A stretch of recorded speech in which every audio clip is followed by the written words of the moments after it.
La carta a los Hebreos. El autor de esta carta es anónimo, y la gente se ha preguntado por mucho tiempo si Pablo la escribió o si quizá fue alguno de sus colaboradores, como Bernabé o Apolos.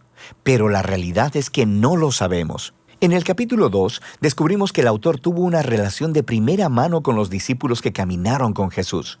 Así que sabemos que esta carta está anclada en la enseñanza de los apóstoles. Tampoco sabemos cuál era la audiencia de esta carta, ni siquiera dónde vivían.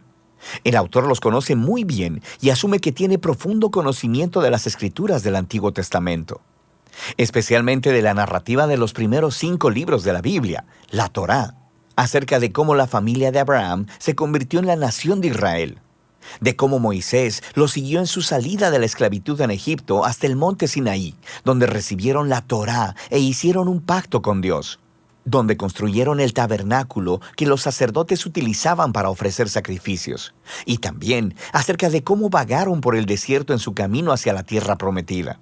El autor simplemente espera que los lectores conozcan todos los detalles de estas historias. Así que lo más probable es que la audiencia esté compuesta de judíos cristianos, y de ahí viene el nombre de la carta. El capítulo 10 nos da pistas que indican que esta comunidad de iglesia estaba enfrentando persecución y hasta prisiones por su asociación con Jesús. Algunos en la comunidad estaban alejándose de Jesús y abandonando la fe por completo, y eso explica el propósito y la estructura de esta carta. Primero tenemos una breve introducción, seguida de 4 secciones donde el autor compara y contrasta a Jesús con personas y eventos claves de la historia de Israel. Primero, se compara a Jesús con los ángeles en la Torá. En segundo lugar, con Moisés y con la tierra prometida. En tercer lugar, con los sacerdotes y con Melquisedec. Y finalmente, con los sacrificios en el pacto. El autor tiene 2 objetivos principales en todos estos contrastes. El primero es elevar a Jesús como superior a cualquier otra persona o cosa, mostrando que Jesús es digno de toda su confianza y devoción. Pero su segundo objetivo es retar a los lectores a permanecer fieles a Jesús a pesar de la persecución. Así que cada sección incluye una fuerte advertencia de no abandonar a Jesús. Ahora, profundicemos y veamos cómo se desarrolla todo esto. La elevación de Jesús comienza en la oración inicial de la introducción. Dios, que muchas veces y de varias maneras habló a nuestros antepasados en otras épocas por medio de los profetas, en estos días finales nos ha hablado por medio de su Hijo. De manera que el autor está diciendo que Jesús es superior a todas las otras maneras previas en las que Dios se reveló a Israel. Luego, hace la sorprendente declaración que Jesús es el resplandor de la gloria de Dios y la imagen exacta de la naturaleza de Dios. Estas metáforas hacen la identificación más cercana posible entre Jesús y Dios. Así que Jesús es a Dios lo que los rayos de luz son al sol, o Jesús es lo que la impresión en la cera es al sello de un anillo. Para este autor no hay Dios aparte de Jesús. Jesús es Dios hecho hombre como el Hijo, y esta elevada manera de ver a Jesús es la que se desarrolla a través del resto de la carta. En la primera sección, el autor compara a Jesús con los ángeles, lo que podría parecer un poco extraño. ¿Por qué ángeles? En la tradición judía se enseñaba, basado en Deuteronomio 33:2, que la Torá y las palabras de Dios fueron entregadas a Moisés en el monte Sinaí a través de ángeles. Así que al decir que Jesús es superior a los ángeles, el autor está declarando que Jesús y su mensaje de buenas nuevas son superiores a todos los mensajeros anteriores de la palabra de Dios. De manera que la primera advertencia fluye de este mismo punto. Si Israel fue llamado a prestar atención a la Torá, la cual fue entregada por ángeles, ¿cuánto más deberíamos prestar atención al mensaje que fue anunciado por el Hijo de Dios? Y no solo eso, debido a la condición de superioridad de Jesús con respecto a los ángeles, cuán asombroso es que Él entregara ese estado tan alto para convertirse en hombre, morir y sufrir. En Jesús vemos la gloria de Dios en mayor grado y su gran humildad al Jesús unirse compasivamente al trágico destino de la humanidad. En los capítulos 3 y 4, el autor continúa diciendo que Jesús es superior a Moisés, quien guió a Israel a través del desierto y quien construyó el tabernáculo. Jesús también es el líder del pueblo de Dios, pero en él no vemos el constructor de una simple tienda de campaña, sino de toda la creación. Luego, el autor vuelve a contar la historia de cómo los israelitas se rebelaron contra Moisés en el desierto y perdieron su oportunidad de entrar al reposo que Dios les ofreció en la tierra prometida. Así que aquí viene la segunda advertencia. Si Jesús es mayor que Moisés, ¿cuán mayores serán las consecuencias si nos rebelamos contra Él? Nosotros también estamos en una clase de desierto donde tenemos que confiar en Dios para el descanso futuro en la nueva creación de Dios. Así que asegurémonos de no rebelarnos, como lo hizo Israel en el desierto, y perdamos la generosa oferta de Dios para entrar en su nueva creación. En los capítulos del 5 al 7, el autor compara a Jesús con los sacerdotes que vienen del linaje de Aarón.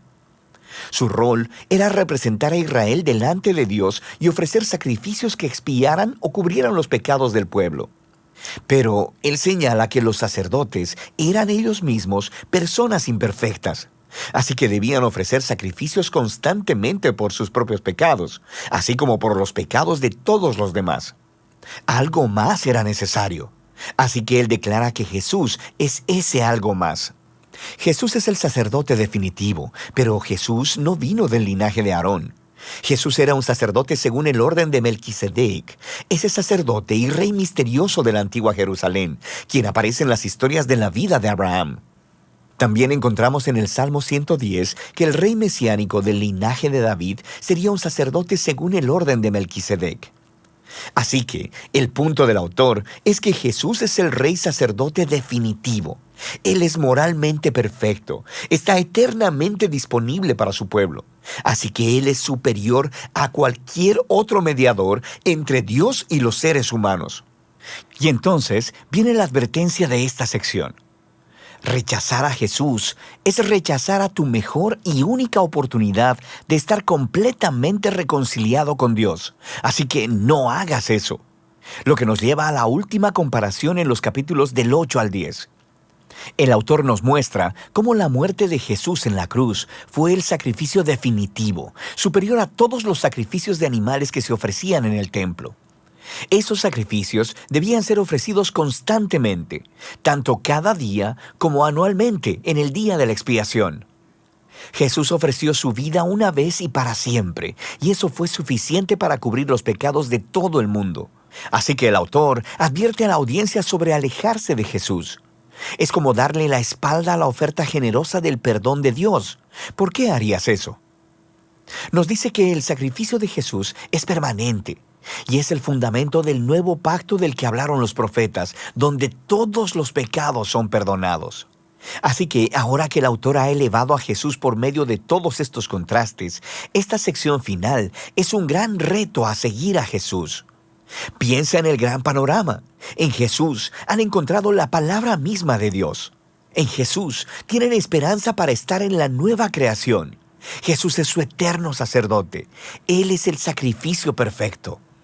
Así que ahora ellos deben seguir a todos los grandes modelos de la fe que se encuentran en la historia de las Escrituras y deben permanecer fieles a Jesús, confiando que a pesar de cualquier dificultad y persecución, Dios no abandonará a su pueblo. Ese es el flujo de pensamiento básico a través de la carta, la cual al final el autor dice que es una breve palabra de exhortación. Aquí hay algunos otros consejos para leer esta carta.